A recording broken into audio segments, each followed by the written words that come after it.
ಎಲ್ಲರಿಗೂ ನಮಸ್ಕಾರ. Welcome back to my channel. ನಾನು ಇವತ್ತಿನ ವಿಡಿಯೋದಲ್ಲಿ ಸೀಮೆ ಬದನೆಕಾಯನ್ನು ಬಳಸಿ ಒಂದು ಪಲ್ಯವನ್ನು ಮಾಡಿ ತೋರಿಸ್ತಾ ಇದ್ದೀನಿ. ನಾನು ತೋರಿಸೋ ವಿಧಾನದಲ್ಲಿ ಒಮ್ಮೆ ನೀವು ಟ್ರೈ ಮಾಡಿ. ತುಂಬಾ ಡಿಫ್ರೆಂಟಾಗಿ, ಈಸಿಯಾಗಿ ಮತ್ತು ಕಡಿಮೆ ಇಂಗ್ರೀಡಿಯೆಂಟ್ಸ್ನಲ್ಲಿ 5 ನಿಮಿಷದಲ್ಲಿ ಇದನ್ನು ಮಾಡ್ಕೊಳ್ಬಹುದು. ಹಾಗಾದರೆ ಹೇಗೆ ಮಾಡೋದು ಅಂತ ನೋಡ್ಕೊಳ್ಳೋಣ ಬನ್ನಿ. ಮೊದಲಿಗೆ ನಾನಿಲ್ಲಿ ಒಂದು 2 ಸೀಮೆ ಬದನೆಕಾಯನ್ನು ತೆಗೆದುಕೊಂಡಿದ್ದೀನಿ. ಫ್ರೆಶ್ ಆಗಿ ಹಾಗೆ ಹೆಳಸಾಗಿರುವಂಥದ್ದನ್ನು ತೆಗೆದು ನೀಟಾಗಿ ಇದನ್ನು ತೊಳ್ಕೊಂಡು ಇದರ ಮೇಲ್ಭಾಗದಲ್ಲಿರುವಂಥ ಸಿಪ್ಪೆಯನ್ನು ಪೀಲ್ ಮಾಡಿಕೊಂಡು ಎಡ್ಜಸ್ಸನ್ನು ಕಟ್ ಮಾಡಿ ಇದನ್ನು ಸೀಳ್ಕೊಳ್ಳಿ.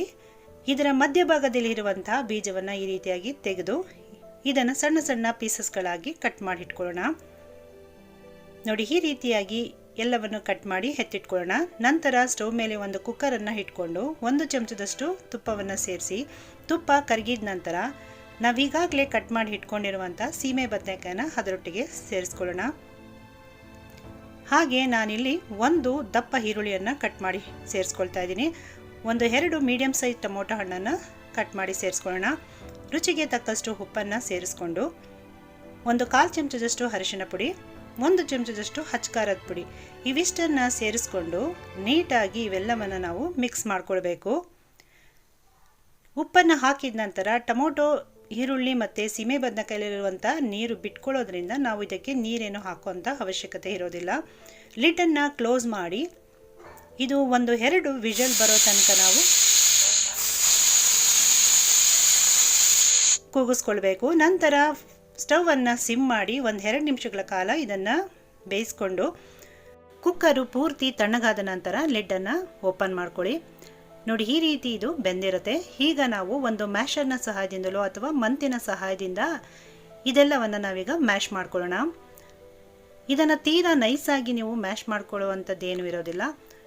ನೋಡಿ, ಈ ರೀತಿಯಾಗಿ ನಾವು ಸ್ವಲ್ಪ ರಫ್ ಆಗಿಯೇ ಮ್ಯಾಶ್ ಮಾಡಿ ಇಟ್ಕೊಳ್ಬೇಕು. ಈಗ ಇದಕ್ಕೆ ನಾನಿಲ್ಲಿ 1/4 ಚಮಚದಷ್ಟು ಮೆಣಸಿನ ಪುಡಿ, 1/4 ಚಮಚದಷ್ಟು ಗರಂ ಮಸಾಲ, 1/4 ಚಮಚದಷ್ಟು ಜೀರಿಗೆ ಪುಡಿಯನ್ನು ಸೇರಿಸ್ಕೊಳ್ತಾ ಇದ್ದೀನಿ.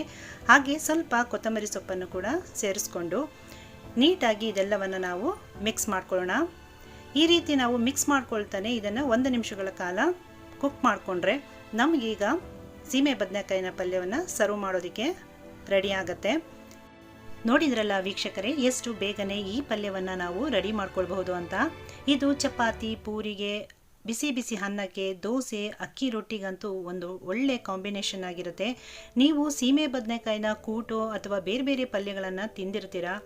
ಒಮ್ಮೆ ಈ ರೀತಿ ನೀವು ಮಾಡಿಕೊಂಡ್ರೆ ತುಂಬಾ ಡಿಫ್ರೆಂಟ್ ಆಗಿರುತ್ತೆ. ಹಾಗೆ ಕಡಿಮೆ ಇಂಗ್ರೀಡಿಯೆಂಟ್ಸ್ನಲ್ಲಿ ತುಂಬಾ ಟೇಸ್ಟಿಯಾಗಿ ಈ ಪಲ್ಯ ಬರುತ್ತೆ. ಸೀಮೆ ಬದನೆಕಾಯಿನ ಬದಲಿಗೆ ನೀವಿಲ್ಲಿ ಸೋರೆಕಾಯಿ ಅಥವಾ ಹೀರೆಕಾಯಿಯಿಂದಲೂ ಕೂಡ ಮಾಡ್ಕೊಳ್ಬಹುದು. ಹಾಗಾದರೆ ಈ ವಿಡಿಯೋ ನಿಮಗೆಲ್ಲ ಇಷ್ಟ ಆಗಿದೆ ಅಂತ ನಾನು ತಿಳ್ಕೊಂಡಿದ್ದೀನಿ. ಇಷ್ಟ ಆಗಿದ್ದರೆ ನಿಮ್ಮ ಮನೆಗಳಲ್ಲಿ ಟ್ರೈ ಮಾಡಿ ಹೇಗೆ ಬಂತು ಅಂತ ನನಗೆ ಕಮೆಂಟಲ್ಲಿ ತಿಳಿಸಿ. ಇನ್ನೂ ಇಷ್ಟ ಆಗಿದ್ದರೆ ಲೈಕ್ ಮಾಡಿ, ಹಾಗೆ ನಿಮ್ಮ ಫ್ಯಾಮಿಲಿ ಫ್ರೆಂಡ್ಸ್ಗಳೊಟ್ಟಿಗೆ ಶೇರ್ ಮಾಡಿ. ಹಾಗೆ ಮತ್ತಷ್ಟು ಈಸಿ ರೆಸಿಪಿಗಳಿಗಾಗಿ ನನ್ನ ಚಾನಲನ್ನು ಸಬ್ಸ್ಕ್ರೈಬ್ ಮಾಡ್ಕೊಳ್ಳಿ, ಬೆಲ್ ಬಟನ್ನ ಪ್ರೆಸ್ ಮಾಡಿ ಅಂತ ಹೇಳ್ತಾ ಮತ್ತೊಂದು ಈಸಿ ಹಾಗೂ ಹೆಲ್ತಿ ರೆಸಿಪಿಯೊಂದಿಗೆ ಭೇಟಿ ಆಗ್ತೀನಿ. ಅಲ್ಲಿ ತನಕ ಥ್ಯಾಂಕ್ ಯು.